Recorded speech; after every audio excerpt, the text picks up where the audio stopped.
Assalamualaikum warahmatullahi wabarakatuh. Salam sejahtera saya ucapkan buat semua rakan-rakan penonton dan juga pendengar pada hari ini. Nama saya Afiq Nur Hafiz Zambi Arif Fazil selaku pelajar yang mengambil jurusan Badminton Co-curriculum pada semester ini.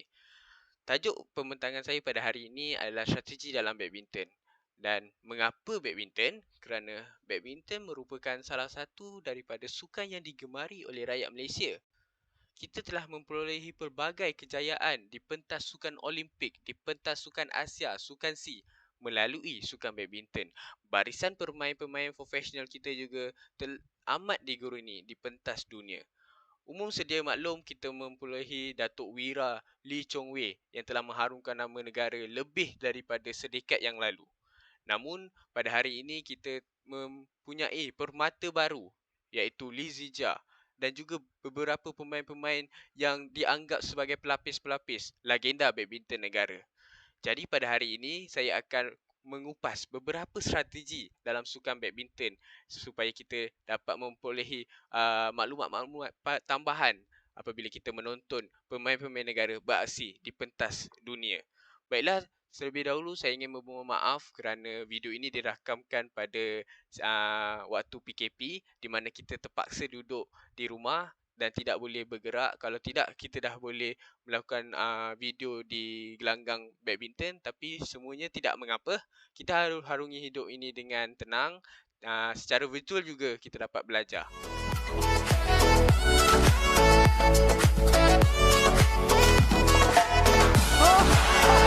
What's going on?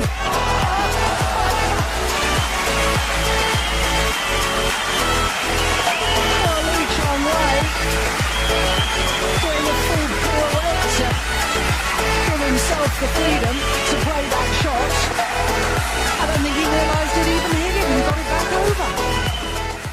Seperti yang saya janjikan di permulaan video ini, sebelum kita masuk kepada strategi utama, kita perlu memahami kemahiran asas badminton dalam aspek pukulan. Pukulan yang pertama adalah pukulan kilas, di mana digunakan untuk bertahan. Kadang-kadang digunakan untuk membalas dan mematikan semula bulu tangkis melalui smash kilas. Namun terdapat pelbagai jenis kesalahan dalam pukulan kilas. Pertama, menggunakan terlalu banyak lengan yang akan membuatkan pukulan kita terlalu kuat dan out. Kedua, tidak menggunakan aksi whipping, genggaman yang salah dan juga persediaan memukul yang salah.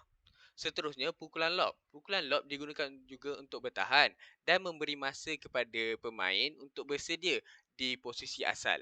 Terdapat beberapa kesalahan dalam pukulan lob, iaitu memukul bulu tangkis dengan bahagian atas badan selari dengan jaring yang akan membuatkan bulu tangkis itu sangkut di jaring ataupun tidak melepasi jaring. Membuat sentuhan bulu tangkis yang terlalu jauh dari sisi hadapan. Yang terakhir, lengan yang tidak intensi secara sepenuhnya, yang bermaksud tidak membengkokkan siku dan tidak mempunyai darjah yang sempurna untuk melakukan pukulan lob. Seterusnya, permainan di jaring atau pukulan di jaring amat penting dalam menyukarkan pihak lawan untuk membalas semula pukulan kita. Pukulan di jaring selalunya diambil di kedudukan atas jaring atau bawah sedikit daripada jaring. Perkara ini amat penting untuk memastikan raket sentiasa berada di hadapan dalam keadaan yang tinggi dan tidak terlalu atas.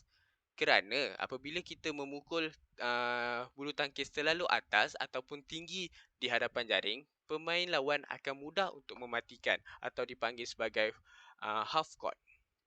Kesalahan yang biasa dilakukan adalah memegang raket terlalu kuat yang akan menyebabkan sentuhan ke atas bulu tangkis itu terlalu kuat.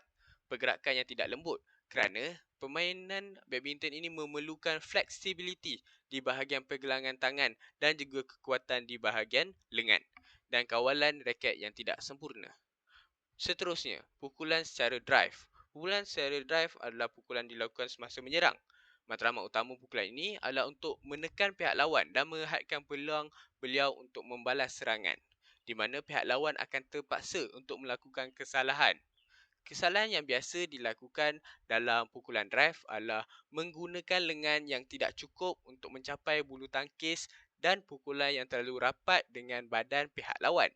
Kerap menggunakan pegangan tangan, juga ibu jari diletakkan ke atas untuk memukul pukulan kilas. Ini kerana akan menyebabkan pukulan itu terlalu jauh dan menyebabkan bola itu keluar. Dan darjah daripada lengan ke siku juga perlu optimum dalam mendapatkan pukulan drive yang sempurna. Yang terakhir adalah pukulan smash. Pukulan smash boleh dilakukan ketika bola berada di atas di udara. Dan suka diingatkan untuk pemain mengambil bola itu pada tahap yang optimum dengan jangkauan lompatan pemain itu sendiri. Lekungan badan dan juga darjah tangan juga memainkan peranan yang penting dalam memastikan pukulan smash itu berjaya untuk mematikan bulu tangkis. Lompatan pemain juga amat penting. Apabila pemain itu mempunyai lompatan yang tinggi, beliau akan mempunyai kelebihan dalam mematikan bola yang dihantar oleh pihak lawan. Dan juga apabila pemain itu mempunyai flexibility di bahagian pergelangan yang baik, beliau boleh mengalihkan bulu tangkis ke arah yang tidak dijangka oleh pihak lawan dan juga di ruang yang kosong bagi mendapatkan mata. Baiklah, kita akan teruskan perbincangan dalam menganalisa strategi badminton. Seperti sukan-sukan yang lain, badminton juga mempunyai strategi dan juga taktikal semasa bertahan, juga semasa menyerang. Strategi yang paling klasik dalam sukan badminton iaitu rally. Rally memerlukan lebih daripada 20 pukulan balas daripada pihak tersebut kepada pihak lawannya dan pemain perlu mempunyai daya tahan kardiovaskular dan juga stamina semasa melakukan rally. Rally akan membuka ruang dan juga ruang kosong di bahagian pihak lawan untuk pemain tersebut mematikan bola. Pelbagai jenis hantaran dan juga variasi pukulan dilakukan semasa rally. Sama ada pukulan drop, pukulan drive dan juga netting. Jadi, pukulan permainan secara rally ini adalah permainan atau strategi yang paling klasik atau paling lama dijalankan. Pada awal pengenalan badminton, strategi rally ini amat banyak digunakan. Dan juga semasa permainan badminton dilaksanakan dalam 15 mata di mana pemain perlu mempunyai serve untuk mendapat mata, permainan rally ini dapat membantu pemain-pemain dalam memperolehi lebih banyak mata. Namun, strategi kedua iaitu strength and power amat banyak digunakan pada era badminton kali ini. Kerana dengan pertukaran konsep mata di sukan badminton kepada 21 mata, setiap servis mempunyai mata, pemain lebih gemar untuk melakukan strength and power di mana strategi laju akan digunakan. Pemain-pemain akan melakukan smash ataupun drive shot atau drop shot yang pantas kepada pihak lawan bagi mematikan bola dengan cepat. Kerana strategi ini dapat membantu pemain tersebut dalam mematikan bola dalam keadaan pihak lawannya tidak bersedia. Selalu kita akan dapat lihat strength and power ini dilakukan oleh pemain-pemain bergu di mana mereka mempunyai kekuatan dalam smash dan juga kekuatan semasa bertahan.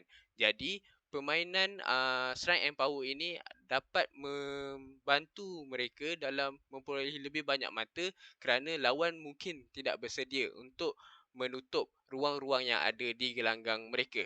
Tetapi, strategi ketiga ini membantu untuk membalas semula strategi strength and power itu, iaitu interception. Strategi interception ini di mana anda melakukan intercept kepada bola yang ingin dilakukan oleh pihak lawan anda.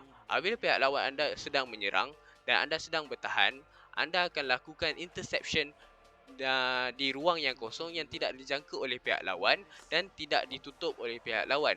Interception ini selalu dilaksanakan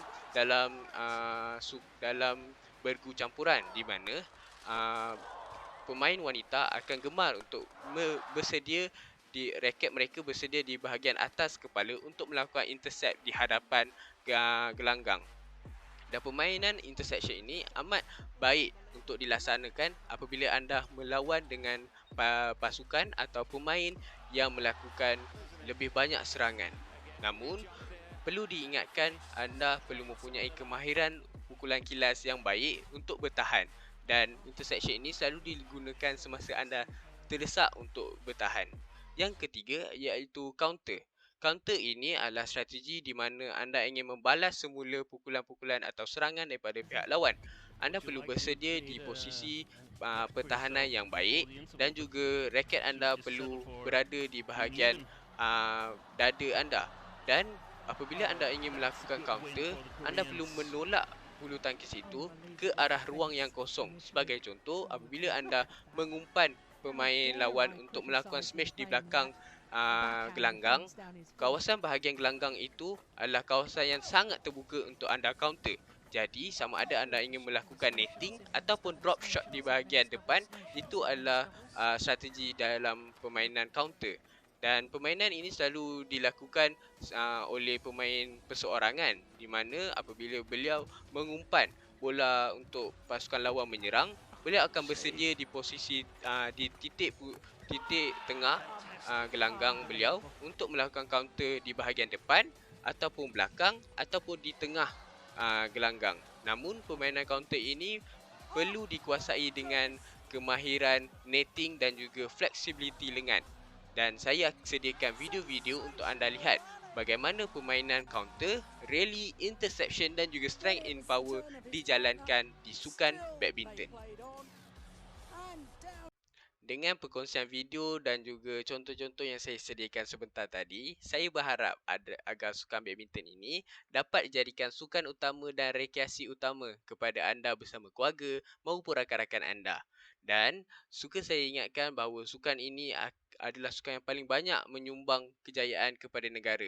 Jadi, sama-samalah kita dapat memeriahkan lagi sukan badminton di negara kita. Sekian sahaja daripada saya. Assalamualaikum warahmatullahi wabarakatuh. Salam sejahtera buat semua.